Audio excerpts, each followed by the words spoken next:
오늘은 성전 설계도 두 번째 말씀을 상고합니다. 우리가 이제 어제하고 오늘 이틀째 성전 설계도를 상고하는데 뭐 계속 몇 척 이렇게 넓이, 길이, 뭐 높이, 두께 이런 걸 하다 보니까 뭐가 뭔지를 모르겠죠. 그래서 이제 어제도 그 성전 그림을 보여드렸는데 오늘은 이제 더 내부로 들어간 거예요. 그래서 큰 성전 전체 이 조감도를 우리가 보면서 저 세상 밖에서부터 이제 하나님의 나라로 들어가는 바깥 문이 세 군데가 있는데 북쪽문, 남쪽문도 있지만 제일 중요한 건 동쪽문이라고 그랬어요. 그 동쪽문을 들어서서 또 더 바깥 뜰을 지나가니까 그 안쪽에 또 문이 세 군데가 또 있다고 그랬어요. 그 중에서도 또 동쪽문, 거기서 들어가니까 또 안뜰이 있었다고 그랬어요. 그 안뜰 중앙에 제단이 있더라, 번제단이 있더라, 이제 거기까지 했거든요. 그러면 기존에 그 모세 때에 지은 그 성막도 같은 원리고 또 솔로몬이 지은 성전도 같은 원리예요. 근데 지금 이제 그 성전이 다시 에스겔에 의해서 지금 이 모형이 나왔잖아요. 그래서 오늘은 이제 그 번제단 안으로 더 들어가면 뭐가 있느냐? 그야말로 성소가 있는 거죠. 그래서 그림을 한번 보세요. 지금 보면 이제 제일 안쪽에 중앙에 있는 것이 바로 저 성소의 모습입니다. 오늘 저걸 말씀한 거예요. 근데 그렇게 이제 길이 또 넓이, 뭐 높이 이거를 말하다 보니까 그렇게 복잡한데 위에서 내려다본 평면도가 저래요. 이걸 이제 그 오른쪽에 보면 건물 같은 게 보이죠? 저거는 옆에서 이렇게 외적으로 측면도로 본 건데 3층 높이로 되어 있는 거예요. 성전이 가장 가운데 있는 중앙 성전이 3층 높이로 저렇게 됐고, 과거에는 이렇게 이제 지붕 휘장을 쳤었잖아요. 지금은 저런 모양으로 이제 완벽하게 건물로 되어 있는 거죠. 그래서 저것보다 더 중요한 거는 이제 왼쪽에 있는 위에서 내려다보는 평면도인데 지금 둘로 이렇게 구분이 되어 있습니다. 이제 3분의 2는 성소를 말하는 거고 왼쪽에 3분의 1은 지성소를 말하는 거예요. 그리고 이제 저 오른쪽에서 계단이 쭉 있고 현관이 있잖아요. 그것을 거쳐야 성소가 나오고 그 안에 지성소가 나와요. 그런데 과거의 성전과 다른 것이 여러 가지가 있는 거예요. 하나님께서 결국 우리들을 어떻게 만나주시고 영원히 함께 사시는가 하는 원리를 이제 가르쳐 주시고 있다는 거예요. 그래서 우리가 일단 세 가지로 크게 나누어서 상고합니다. 그림을 계속 보면서 그 말씀을 상고할게요. 첫째, 이제 40장 48절과 49절에 현관이 나와요. 현관. 그러니까 여러분들이 그림을 보실 때 이제 제일 오른쪽에 보면 층계가 있고 그 안에 이제 현관이 나옵니다. 자, 그러면 우리가 이 층계를 어제 말씀 상고할 때 이미 두 곳에서 층계가 있었다고 그랬어요. 그러니까 세상에서 하나님의 큰 성전 그 안으로 들어올 때 첫 번째 바깥 동쪽 문이 있었다고 그랬어요. 그 문을 들어오려면 저런 층계를 밟고 올라왔다고 그랬는데 혹시 기억하는 분 있어요? 예, 7계단으로 돼 있었다고 그랬잖아요. 그리고 이제 쭉 바깥들 안으로 쭉 들어오니까 그 다음 또 안쪽 문이 있었다고 그랬는데 거기도 층계가 있어서 거기를 올라와야 또 안뜰로 들어올 수가 있었다고 그랬어요. 거기는 아무나 들어오는 게 아니라 제사장들. 그럼 우리는 제사장 아닌데 어떻게 들어갈까? 베드로전서 2장에 보니까 너희는 신분이 바뀌었다. 왕 같은 제사장이다. 저 시대에는 제사장과 일반 성도가 구분되어 있었지만 신약 시대에는 다 예수님의 보혈 안에서 함께 구원받고 함께 직분받고 함께 예수님의 모든 제자들이 됐기 때문에 예수님과 똑같이 우리들은 그러한 특권을 얻은 거예요. 예수님이 왕이라면 우리도 왕이고 예수님이 제사장이라면 우리도 제사장인 거예요. 그만큼 하나님의 아들로 똑같이 신분을 높여주셨어요. 할렐루야. 그래서 우리도 저기까지 들어가는 거예요. 그런데 8계단이라고 그랬잖아요. 오늘도 또 저 층계가 또 있어요. 근데 오늘 본문 여기 8절에 보시면 여기도 49절에 올라가는 층계가 있고 이렇게만 얘기를 했어요. 그렇죠? 이 층계가 몇 개라는 거를 밝히지를 않았는데 저도 다른 본문을 더 살펴봐도 이게 층계가 몇 개다라는 그 단어를 못 봤는데 학자들은 이 층계를 8개가 있다고 그래요. 그래서 제가 아직 성경을 좀 덜 본 것 같아요. 그래서 일단 그 학자들이 말하는 그 층계를 보니까 10층계가 있다는 거예요. 10층계. 그러면 10은 충만한 수를 의미해요. 그러면 7에 8에 10까지 왔으면은 25계단 올라온 거잖아요. 그만큼 우리가 점점 더 성숙해지고 완성의 단계로 충만한 단계까지 올라와야 이제 하나님 만난다는 거예요. 할렐루야. 그래서 현관, 하나님이 계신 그곳까지 들어와야 이제 구원이 완성되는 줄 믿습니다. 예수님께서도 요한복음 10장에 나는 양의 문이다. 내 문 안으로 들어오는 양만 내 양이지 바깥에서 갑자기 울타리를 넘어오는 건 다 도적이다. 내 양은 나를 안다. 왜? 내 문 안으로 들어왔기 때문에. 그와 같이 우리도 하나님을 만나기 위해서 저 바깥 세상에서부터 점점 하나님을 향해 올라왔잖아요. 그래서 완전히 거룩해지고 또 충만해진 하나님의 진리와 성령으로 충만해지면 이제 하나님을 만나는 것인 줄 믿습니다. 두 번째는 이제 41장으로 넘어가면 1절과 2절 그리고 5절부터 26절까지는 이제 성소를 말씀하고 있어요. 저기 지금 그 큰 건물의 가운데 부분, 이 가운데 부분이 이제 성소인데 여기 1절과 41장 1절과 2절에 보면 이제 성소를 말씀하는 거예요. 그가 나를 데리고 성전에 이르러 그랬어요. 이게 이제 성전인데 성전이 둘로 나누어져 있는 거예요. 외전과 내전이라고 그래요. 그래서 현관 안으로 더 들어가서 큰 방을 보고 외전, 더 안으로 들어가면 내전. 내전이 옛날 말로 지성소, 외전, 현관에서 바로 들어간 큰 방이 외전, 옛날 말로 성소라고 그래요.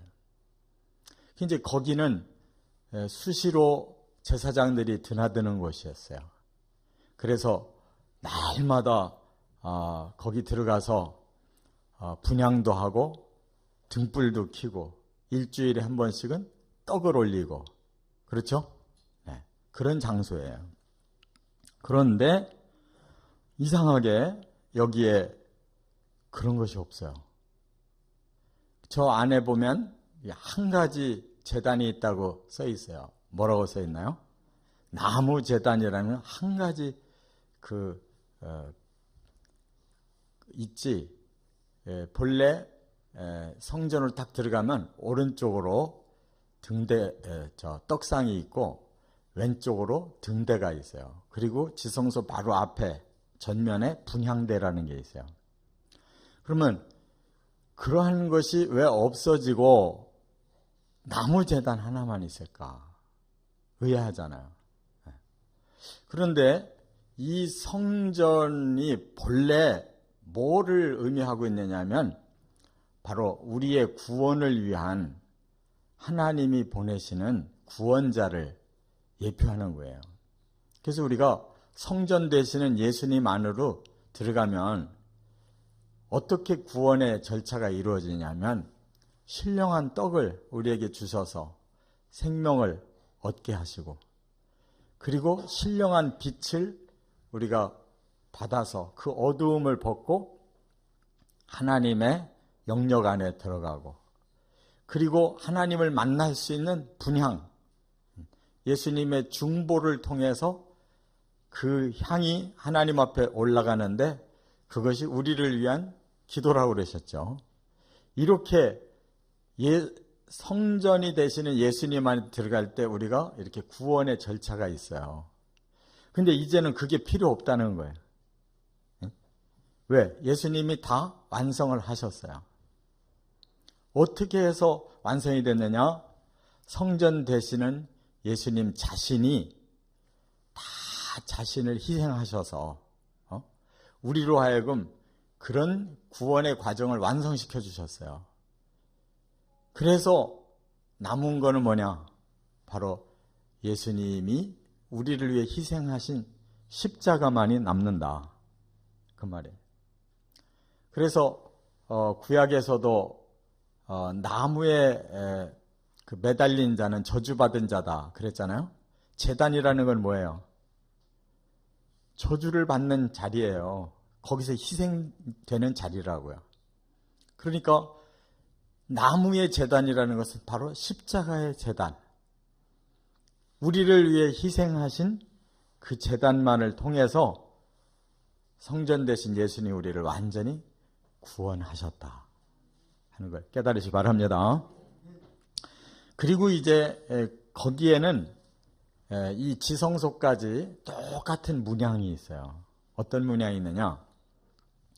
그룹이 있고 또 그 종려나무가 있는데 여기 오늘 이제 그 5절 이하부터 26절까지가 바로 그걸 설명하고 있는데 여기 그 18절에 보면 이렇게 되어 있어요. 18절 널빤지에는 그룹들과 종려나무를 새겼는데 두 그룹 사이에 종려나무 한 그루가 있으며 각 그룹에 두 얼굴이 있으니 하나는 사람의 얼굴이라 이쪽 종려나무를 향하였고 하나는 어린 사자의 얼굴이라 저쪽 종려나무를 향하였으며 그랬죠? 여기에 보면 이제 문양이 우리도 이렇게 지금 건물 안에 있으면 이런 벽에 두 종류의 문양이 있다는 거예요. 하나는 그룹, 하나는 종려나무. 근데 종려나무는 저 밖에서도 있었죠. 그 문 통로 안에도 종려나무가 그려져 있었다고 그랬어요. 그 종려나무는 이 구약시대에 보면 풍요, 하나님 주시는 최고의 축복을 표현한다고 그랬어요. 근데 여기는 그 정도만이 아니고 바로 이 성소에 이 또 종려나무가 있는데 거기다 그룹까지 있었다는 거예요. 그룹은 뭐예요? 하나님의 보좌를 지키는 특별 천사예요. 여기가 어디예요? 하나님 전이에요. 하나님이 계시는 곳이라는 말이에요. 감히 이제 에스겔이 거기까지 들어온 거예요. 성도 중에 제일 대표 성도로 지금 하나님 성전에 들어와 있어요. 그런데 거기서 만난 그 문양이 바로 종려나무이며 두 그룹의 형상이었다 하는 거예요. 그러면 왜 그 안에 예수님의 십자가의 제단이 있을 뿐만 아니라 이렇게 종려나무와 그룹이 있었는가? 그것은 예수님을 보좌하는 두 종류의 의미가 있다는 거예요. 예수님이 이제 종려주일날 십자가 지로 들어오실 때 왜 종려주일이라고 하는지 아세요? 바로 종려나무 가지를 가지고 흔들면서 예수님을 환영했죠. 네. 그 종려나무는 바로 그 풍성함을 의미할 뿐만 아니라 왕으로 오실 때 환영하는 환영의 꽃다발과 같은 거예요. 그리고 예수님이 그 어느 때에 그런 환영을 받으셨냐면 초막절 때 환영을 받으셨어요. 그래서 초막절이 되면 본래 고대로부터 이 종려나무를 가지고 초막을 만들어요. 그래서 이제 추수, 우리가 완전히 열매가 돼서 하나님 앞에 이제 올려지는 그런 축복을 의미하는 거예요. 예수님이 우리를 왕이 되셔서 그렇게 우리를 당신의 백성들로 삼으셔서 우리는 완전한 축복을 받은 추수 열매가 된 줄 믿습니다. 또 그룹들은 본래 하나님의 보좌를 지키는데 이제부터 우리가 하나님 아들로 들어갔으면 누가 우리를 지켜주겠어요? 그룹들도 우리를 지켜준다 그 말이에요. 과거에는 그룹도 감히 우리가 바라볼 수 없는 천한 존재였지만 이제는 하나님 아들이 돼서 하나님 안에 살 때는 그 그룹들이 다 우리의 수호 천사가 되는 거예요.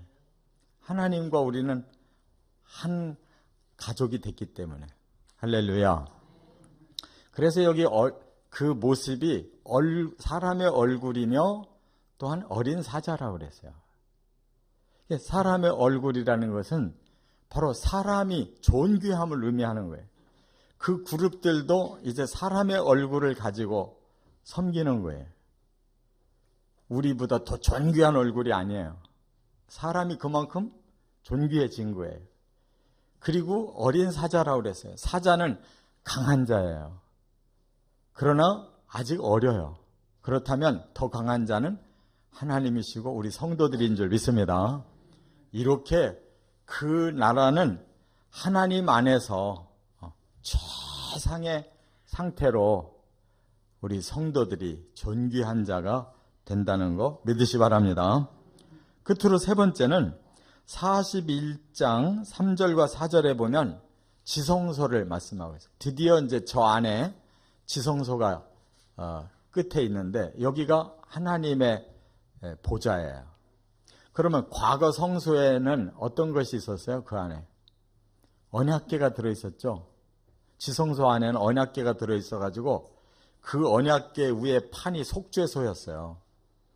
대제사장 1년에 한 번씩 7월 1일 날 들어가서 거기서 피를 뿌려서 모든 백성들이 1년 동안 지은 모든 죄를 한꺼번에 없애주는 곳이에요.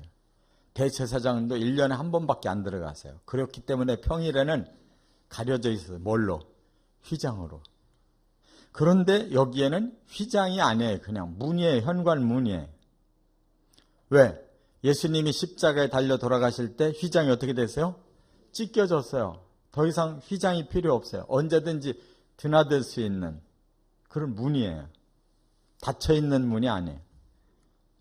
그렇기 때문에 휘장이 없어졌고 또 하나 언약궤가 없어지고 속죄소가 없어졌단 말이에요. 언약이 이미 완성이 됐기 때문에 언약 그 궤의 말씀을 보고 우리가 믿는 게 아니라는 거죠. 이미 현장 속에 들어와 있는 거예요. 할렐루야.